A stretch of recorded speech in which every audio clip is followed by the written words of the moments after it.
Hello student, good morning. तो आज हम बात करेंगे सोइंग के बारे में। बात करेंगे। इसके पहले की क्लास में प्रिपरेशन ऑफ सॉइल चैप्टर आपका चल रहा है क्रॉप प्रोडक्शन एंड मैनेजमेंट। तो कल की क्लास में हम प्रिपरेशन ऑफ सॉइल पे डिस्कस हो गया था। आज हम सोइंग यानी कि खेत में हम बुआई कैसे करते हैं, क्रॉप की फसल की बुआई कैसे करते हैं, ये हम आपको बोर्ड पे भी बता सकते हैं। लेकिन इसमें ये इस चैप्टर में ये है कि हर लाइन का मतलब बताना ज़रूरी है, इसलिए बुक से बताना ज़्यादा अच्छा रहेगा आपके लिए बोर्ड की बजाय बोर्ड से। तो सोइंग की चैप्टर को स्टार्ट करते हैं। तो सोइंग यानी कि बुआई कैसे करते हैं। Sowing is an important part of the crop production. देखो बुआई क्या होती है, क्रॉप प्रोडक्शन यानी फसल की जो उत्पादकता है उसके लिए बहुत ही महत्वपूर्ण, बहुत इम्पॉर्टेंट टॉपिक पार्ट होता है। Before sowing good quality clean healthy seed of good variety are selected. Farmer prefer use seed which given high. देखो बोने से पहले क्या करता है फार्मर मीन्स किसान, बोने से पहले फार्मर क्या करता है, अच्छी बीज क्वालिटी को सिलेक्ट करता है जो हेल्दी होती है, जो अच्छी रहती है, जो बोने पे अच्छा आपका प्रोडक्शन हो पाए। ये कोई ख़राब है, जैसे कि आप खाना बनाते हैं तो अच्छी सब्जी का सिलेक्शन करते हैं, तो है नहीं कि आप सड़ी गली सब्जियों को बना लेंगे, नहीं। तो उसी तरह किसान क्या करता है, फार्मर क्या करता है, प्रेफर करता है अच्छी सीड को जो उसको हाई यील्ड यानी कि अच्छा प्रोडक्शन दे सके। तो आगे की है कि are there seed which float seed which float on the water, would those be high lighter or heavier than those which sink? Why would they be lighter? Damaged seed become hollow and are thus lighter, therefore they float on water. जैसे कि बोने से पहले किसान क्या करता है, जो बीज होते हैं सीड्स को वो क्या करता है पानी में भिगो देता है। जैसे धान की बुआई करनी है तो पानी में सीड को भिगो देता है। तो आप देखे होंगे कभी या ना देखे होंगे तो आप करके देखिएगा कि एक गिलास लीजिएगा, उसमें एक मिट्टी पर धान या गेहूँ कुछ लीजिएगा, तो उसमें आप देखेंगे कि जो बहुत डैमेज हो चुके हैं वीट या पैडी, जो भी गेहूँ धान जो भी लेंगे आप, तो उसमें जो बहुत डैमेज हो जाते हैं, बहुत हल्के लाइटर बीज हो जाते हैं, मीन्स कहने का मतलब है। तो वो क्या करते हैं, सिंक मीन्स तैरने लगते हैं, क्या करते हैं पानी में तैरने लगते हैं, ऊपर आ जाते हैं। और जो अच्छे बीज रहते हैं, गुड क्वालिटी के हैवियर रहते हैं, वो पानी में नीचे तली में बैठ जाते हैं, हल्के होते हैं, वो ऊपर आ जाते हैं। तो उनको क्या किया जाता है, छान कर बाहर निकाल दिया जाता है। तो नीचे रहते हैं पानी में, उनको बुआई की जाती है, वो गुड होते हैं, अच्छे सीड होते हैं।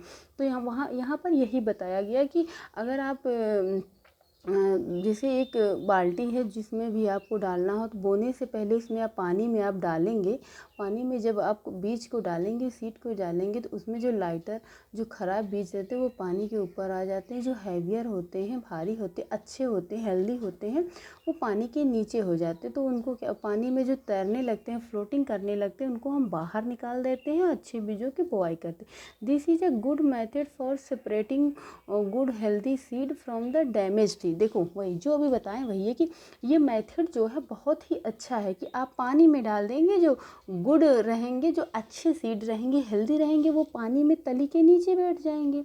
जो अच्छे नहीं रहेंगे, जो वीक रहेंगे, डैमेज्ड रहेंगे, वो क्या करेंगे, पानी से बाहर निकल जाएंगे, पानी से बाहर निकल जाएंगे। Before sowing one of the important task know about the tool used sowing seeds. देखो बोने से पहले हम लोग क्या करते हैं, कुछ टूल्स यानी कुछ औजारों का यूज करते हैं जो बुआई से पहले खेत के होते हैं। देखो पहले क्या होता था, पहले हम लोग बुल यानी बैल से, कल भी इसके बारे में बताते हैं पहले जुताई कैसे होती थी, कैसे पहले बुआई कैसे होती थी, ये पहले कल की क्लास में आपको हम बता चुके। तो ट्रेडिशनल टूल कुल होते हैं, परंपरागत टूल्स यानी औजारे होते थे, जैसे कि बैल, ये देखो बैल, ये बुल है।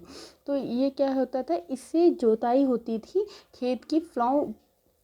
प्लाऊ बता चुके हैं, PLOUGH प्लाऊ यानी कि जुताई होती है, टिलिंग भी बोलते हैं उसको, टिलिंग भी होती थी, जिससे क्या होता था कि ज़मीन में tool use traditional for sowing seed is sharp shaped like funnel that seed are filled into the funnel. passed down through 2 or 3 pipes having sharp ends. These ends pierce into the soil and place seed there.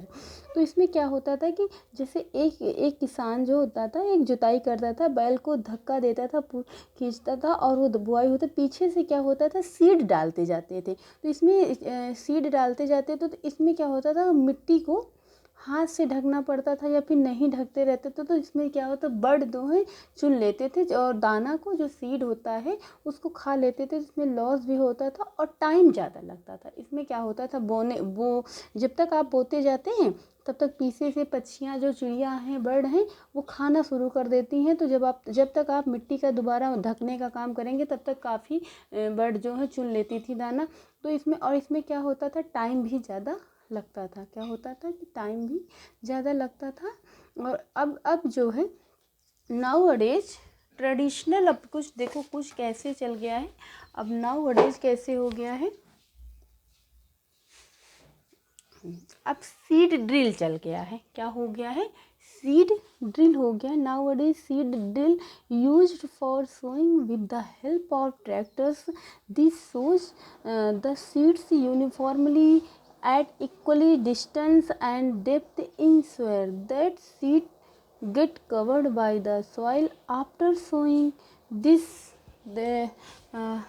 protect seeds from being eaten bird. Sowing by using a seed drill saves time and labor.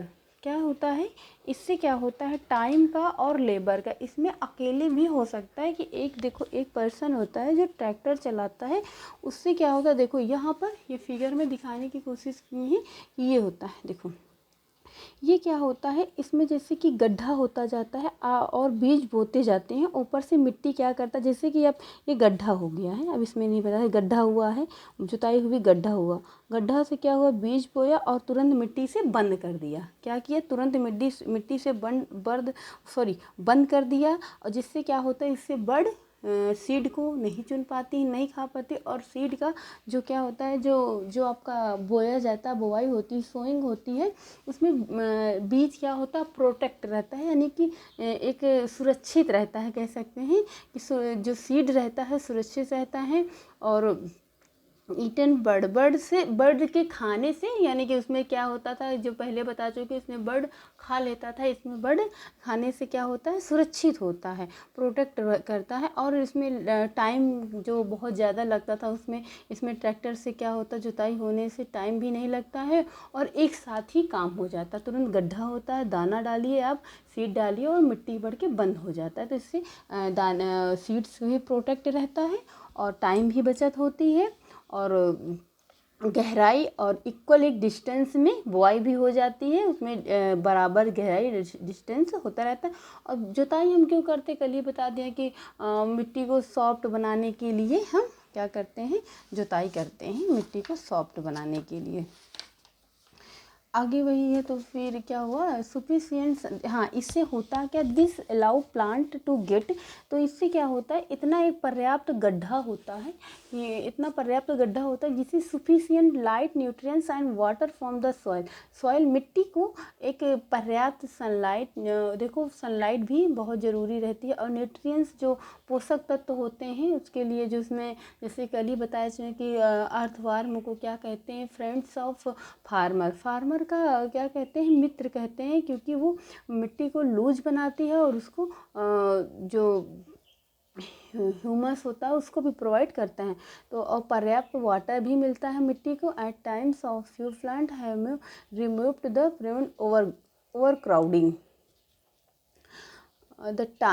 कभी कभी क्या होता है, कुछ plant होते हैं जो removed हो जाते हैं, हट जाते हैं, रिमूव्ड होते हैं, प्रिवेंट ओवर क्राउडिंग का मतलब होता है प्रजनन जो होता है उससे क्या होते हैं, रुक जाते हैं। तो इसमें क्या होता है, ऐसा कुछ नहीं होता है। तो स्टूडेंट आज के वीडियो में इतना ही, क्योंकि हम आपको एक लेके चलेंगे, नहीं तो वीडियो बहुत लंबी हो जाएगी आपको देखने में। तो आज के वीडियो में सोइंग का हुआ है, आगे हम पढ़ेंगे adding manure and fertiliser. So friends so student आज की क्लास में इतना ही। Thank you class.